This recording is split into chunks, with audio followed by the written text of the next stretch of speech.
one thing I wanted to clarify, you said equine therapy. Some people that, might not know psychology very well might not know what that is. So can you describe what that is just really quick for us, please?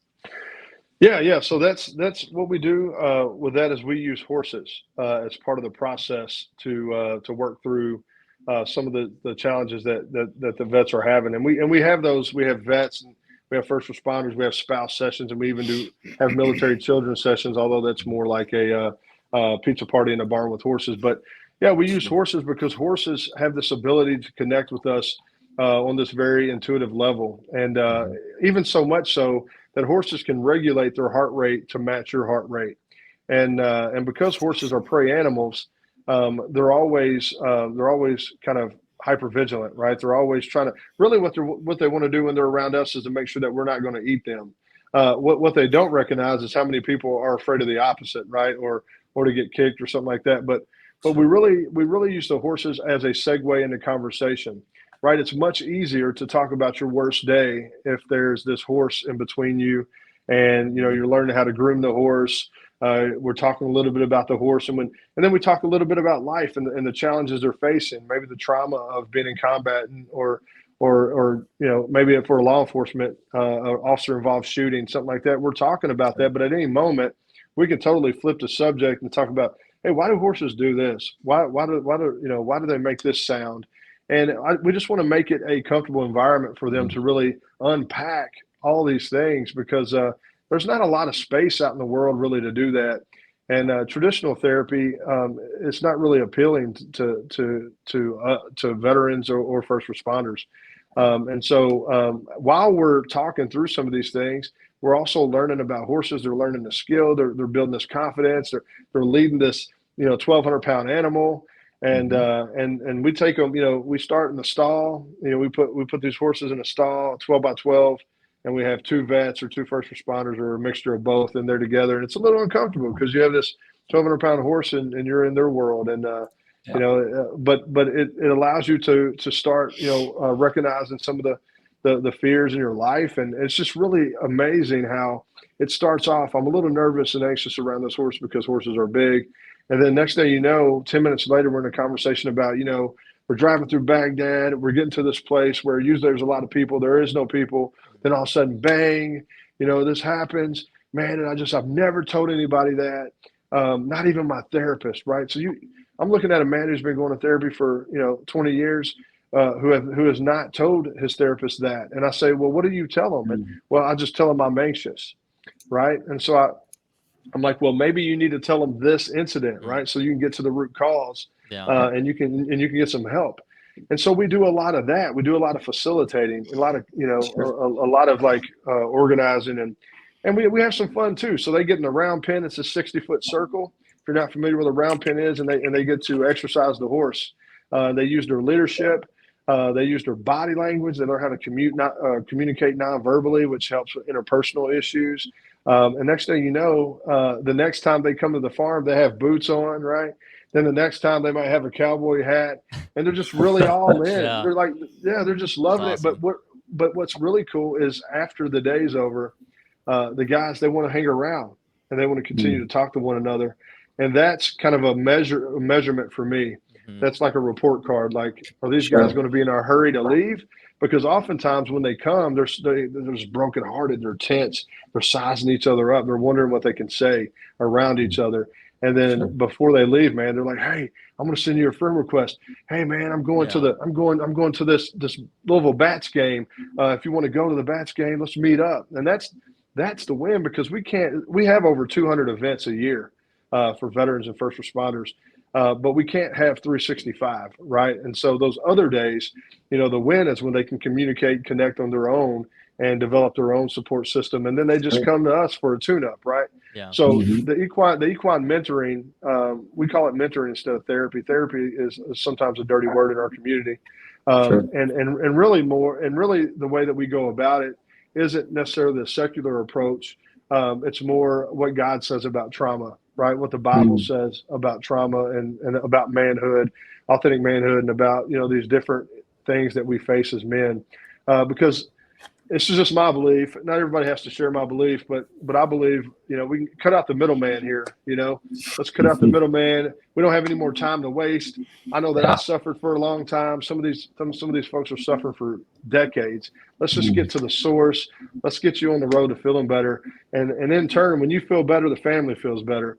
I believe that. I've seen it. I've seen restoration in the lives of so many fathers and children. In fact, I was talking to George the other day, and one of the things we do is we have range days where we go to the gun range, and depending on who Mm. brings the food, it's either bullets and barbecue, right, or it's pistols and pizza. It's a corny, it's a corny I name, love but it. it's catchy, No, I love I right? it. love it. Yeah, Sign me up on the next one. We need yeah. to. So We'll come to one. oh Yeah, for man, sure. yeah, yeah. So free pizza. We have our own little room. We talk a little bit about gun storage and safety. Nothing invasive, but just Sure, sure. we just say, hey man, where's your guns? Oh, they're under the pillow. Well, maybe it shouldn't be under the Yeah. pillow. That kind of thing. But then we go and shoot, and then I caught a lot of heat from that, to be honest, from some people who would call and say, Jeremy, I don't think you should be taking folks who may have PTSD to the range. I think that's dangerous. And my response has always been, veterans are going to shoot anyway. We can't stop that. Don't want to stop that. That's their right to do that. But we're in a controlled environment. But one thing that is true that I've seen and acknowledged is that if there's one thing that we're good at, whether you're in law enforcement or whether you're a veteran or active duty, we know how to shoot, right? That's something that never leaves. We always know how to shoot. And so some of these guys are so brokenhearted that they don't really feel like they have anything to teach their children. They don't feel like they have any worth. But one thing's for sure, man, they know how to send a round down range, right? So I've seen dads take two daughters in this little small space, this little, in the range, this little small space, and just teach how to shoot, how to hit targets, and just watching these guys light up and go, no, this is what you got to do. Breathe, relax, aim, squeeze, all that kind of stuff. And then you see these teenage girls going, this is so cool. Like, this is so cool. Yeah. This is so fun. And then watching them come back. And the next thing you know, this whole relationship has restoration. And Right. the father leaves with his chest out, Yeah. like he used to. And he has this, and they come and say, Jeremy, thanks for hosting this, thanks for providing this. And so I'll always do that. I'll always measure that against the potential negative outcome, right? Because Sure. there's potential negative in everything. But if I see one family, go through that and work through that, that's worth it. Yeah. It's worth taking the risk. And we haven't had any issues, and everybody there is having fun. You can't be mad with pizza and rifles, right? You just who's ever been mad with both of those? But nonetheless, Yeah. man, those are the things that we focus on. So, when I tell people about what we do, they mainly, Brendan, they get caught up in the horses because horses are cool. I live in Kentucky. We are arguably the horse capital of the world. I will say that in other states, that people do think that everybody in Kentucky has 4 or 5 horses in their backyard, but they don't. Yeah. George knows he's to serve in this area, but Sure. no, man, like they like that, and that's cool. But really, when they start getting involved in what we do, they start realizing that it's much deeper than horses. It's much deeper than the range. It's much. All those is a segue into some deeper conversation. Right. But there's one gentleman in particular. In fact, he come by our headquarters today with his son Casey, who is a sophomore in college, and his son never would join us. He's been with us almost since the inception of the organization, before it was actually an organization, and he's hung in there with us, and he's made some crazy improvements. But now his son, not only does his son want to hang out with him, he literally follows him to all of our events, right? He just wants to hang out with his dad. But now he's like, I want to join the Navy when I get out of college. I want to be a corpsman. Yeah, I want to be a corpsman like my dad. That's awesome. Like, this come from a kid who didn't want to be around him, felt afraid to be around him, walking on eggshells. Now all of a sudden that's all he wants to do. And that right there is the victory. Like, if that's all we ever did, that's the win, because it also filters in to the wife, right? Because she's like, oh man, what's more beautiful than seeing my son and my husband and my daughters and my husband come together? And all this is the same family I'm telling you about. So that's just one of, man, many examples I can give you. But But yeah, so the equine therapy, I know I went the long way around that, and I apologize, but yeah, it's No, it's really good. using, yeah, it's really using horses to create a little bit of a barrier when it's awkward, and when you're face to face and you're trying to talk about your hard day. It creates a nice, I call it a beautiful distraction. Right. I know horses help me personally in my recovery, and I'm still. Let's be honest, man. I'm still recovering. Right. I think we'll all recover in our own way, in our own fight until the end. Right. Mhm. Sure. So, but no, man, it's really cool to watch. It's a really good program. I love it.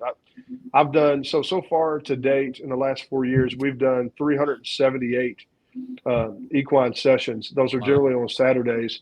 I've been to 377. I facilitated all of those. Wow. Nice. I don't generally miss, and the one I missed, I had severe like FOMO about it. Um, but man, I just love that program, and no matter how big we get, like I'll always make time for that because I want to be where the I want to be in the trenches with these folks. You know, I'm Sure. I'm an NCO at heart. I want to be boots on ground. I want to be in the fight with them and let them know that hey, we're in the same boat. You know, we're just trying to do the best we can. So fill up their toolbox, but that's one of the ways we do it. Yeah.